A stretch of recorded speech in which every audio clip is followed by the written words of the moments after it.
Assalamualaikum warahmatullahi wabarakatuh. Perkenalkan, kami dari kelompok 5 akan menjelaskan tentang permasalahan hubungan industrial Pancasila.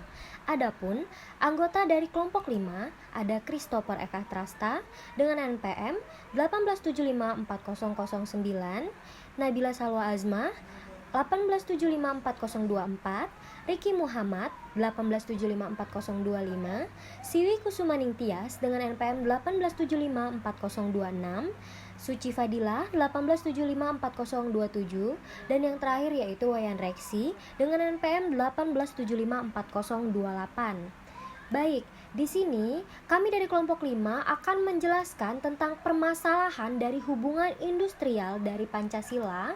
Memiliki dua kasus. Yang pertama, Konflik hubungan industrial. Studi kasus konflik antara karyawan dengan manajemen PT Pancarasa Pratama Tanjung Pinang. Identifikasi masalah. Dalam kasus ini, terlihat sebuah konflik yang terjadi antara PT Pancarasa Pratama dengan karyawan yang tergabung di dalam kepengurusan Federasi Serikat Pekerja Metal Indonesia. Fenomena tersebut dapat disesuaikan melalui kajian konflik hubungan industrial dalam pandangan neoliberal yang dijelaskan oleh Muhtar Habibie, di mana konflik disebabkan oleh aspek struktural hubungan industrial, bukan aspek personal. Konflik terjadi antara kelompok manajer dan kelompok buruh yang disebabkan oleh adanya pertentangan logika antara kedua kelompok tersebut. Kelompok manajer menekankan nilai efisiensi, produktivitas, dan keuntungan, sementara kelompok buruh menuntut upah yang lebih tinggi, kondisi kerja yang baik, maupun keamanan kerja yang lebih besar. kesimpulan, konflik perselisihan hubungan industrial yang terjadi antara pihak karyawan dengan manajemen PT Pancarasa Pratama Tanjung Pinang merupakan salah satu contoh dari adanya kasus perselisihan hubungan industrial yang hingga saat ini belum dapat diselesaikan secara baik. Maka dari itu, dapat diambil kesimpulan atas pembahasan penelitian ini, yaitu A. Terdapat dua jenis kasus yang terjadi di dalam konflik perselisihan antara karyawan dengan manajemen PT Pancarasa Pratama, namun melibatkan aktor atau pihak yang sama. Yang menjadi pembeda adalah jenis kasus di mana kasus pertama merupakan kasus PHK, sedangkan kasus kedua merupakan kasus mutasi karyawan. B. Penyebab terjadinya PHK dan mutasi karyawan yang dilakukan oleh pihak perusahaan dikarenakan adanya dugaan praktek pemberlangsungan serikat kerja atau union busting. Hal ini dikarenakan dalam dua kasus tersebut, para karyawan memiliki status sebagai anggota Federasi Serikat Pekerja Metal Indonesia. C. Selain para karyawan dan manajemen PT Pancarasa Pratama, ada aktor-aktor lain yang turut berpartisipasi dalam penyelesaian konflik antara kedua belah pihak.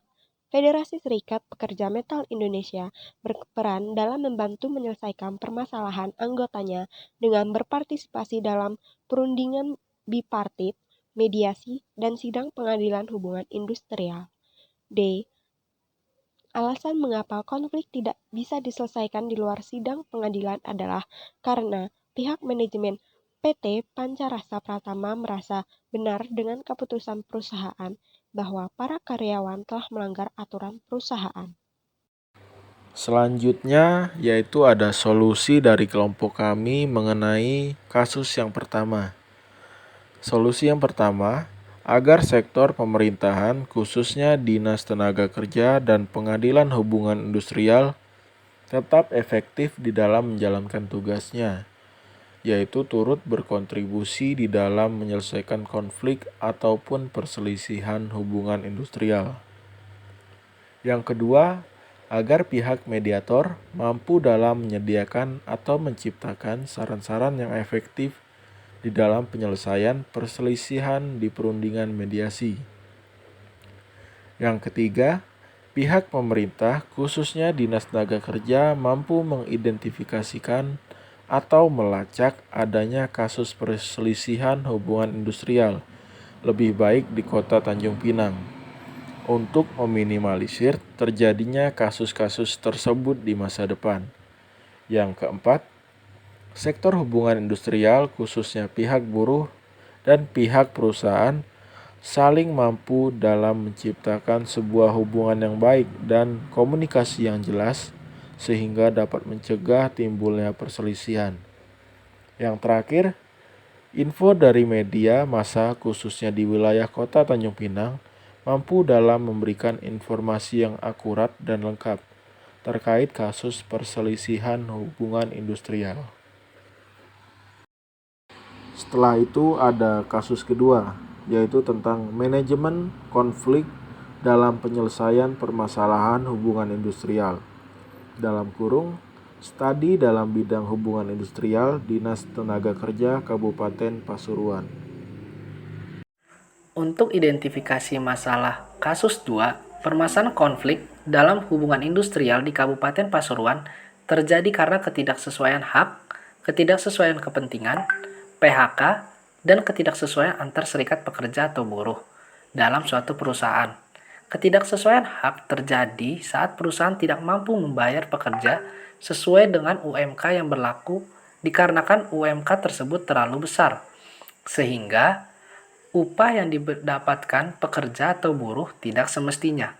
Ketidaksesuaian kepentingan di Kabupaten Pasuruan dilihat dari memutuskan atau merunding terkait PKB antar serikat pekerja dengan manajemen perusahaan. Dalam pasal-pasal di PKB tersebut ada yang tidak sesuai dengan keinginan antar pihak atau pihak lainnya.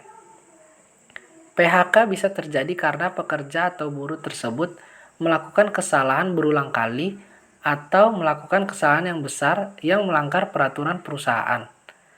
Dalam kaitannya dengan konflik antar serikat pekerja atau buruh, di suatu perusahaan pernah terjadi di Kabupaten Pasuruan, yakni perebutan anggota untuk masuk dalam serikat pekerja tersebut.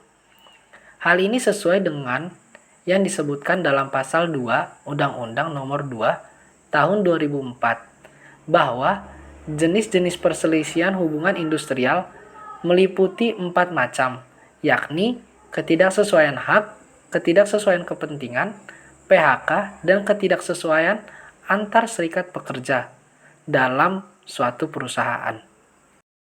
Kemudian untuk kesimpulan dalam kasus 2 ini, hal ini terjadi sinergi antar kerjasama antara pekerja, serikat buruh, manajemen perusahaan, dan pemerintah. Peran Dinas Tenaga Kerja Kabupaten Pasuruan yang telah tertuang dalam Perda Nomor 22 Tahun 2012 berdasarkan Perda Nomor 22 Tahun 2012 tentang Sistem Penyelenggaraan Ketenagakerjaan di Kabupaten Pasuruan Bab 2 Asas, Tujuan, dan Sasaran Pasal 3 Poin E dan F menyebutkan bahwa sistem penyelenggaraan ketenagakerjaan di Kabupaten Pasuruan bertujuan untuk mewujudkan, melindungi, dan mensejahterakan tenaga kerja, dan mewujudkan lingkungan kerja yang layak, aman, dan harmonis bagi pekerja, pengusaha, dan pemerintah selaku instansi yang berwenang, sehingga terdapat fungsi pembinaan yang dilakukan Dinas Tenaga Kerja Kabupaten Pasuruan. Kesimpulan, perselisihan atau konflik dalam hubungan industrial di Kabupaten Pasuruan terjadi karena ketidaksesuaian hak, ketidaksesuaian kepentingan, PHK, dan ketidaksesuaian serikat pekerja, serikat buruh dalam suatu perusahaan. Dalam proses penyelesaian konflik, Kabupaten Pasuruan melakukan perundingan bipartit terlebih dahulu, dan dalam prosesnya pemerintah dalam hal ini yang memiliki tanggung jawab adalah Dinas Tenaga Kerja Kabupaten Pasuruan, yakni mediator ikut dalam proses penyelesaian permasalahan di tingkat perundingan tripartit. Walaupun jika dalam perundingan bipartit sudah menentukan titik temu atau solusi untuk menyelesaikan permasalahan, bipartit yang telah dibuat berdasarkan kesepakatan juga harus dikirim kepada Dinas Tenaga Kerja Kabupaten Pasuruan. Solusi Yang pertama, perselisihan atau konflik perburuhan yang berlarut-larut akan merugikan para pelaku yang berkonflik, baik itu pekerja, pengusaha maupun pemerintah. Maka saat terjadi konflik hendaknya menyerahkan untuk menyelesaikan konflik tersebut. Hal ini bisa dilakukan dengan mengoptimalkan penyelesaian secara damai. Namun upaya yang lebih tepat adalah bagaimana mencegah agar jangan sampai terjadi perselisihan perburuhan dengan cara peraturan perusahaan. Kontrak kerja dapat dibuat dengan jelas sehingga tidak akan memicu konflik. Yang kedua, sebagai upaya pencegahan, pemerintah harus lebih optimal terhadap aspirasi yang muncul di kalangan pekerja maupun di kalangan pengusaha. Hal ini dilakukan agar pemerintah bisa lebih cepat dalam melakukan identifikasi apabila hal tersebut dapat memicu timbulnya konflik. Sekian dan terima kasih.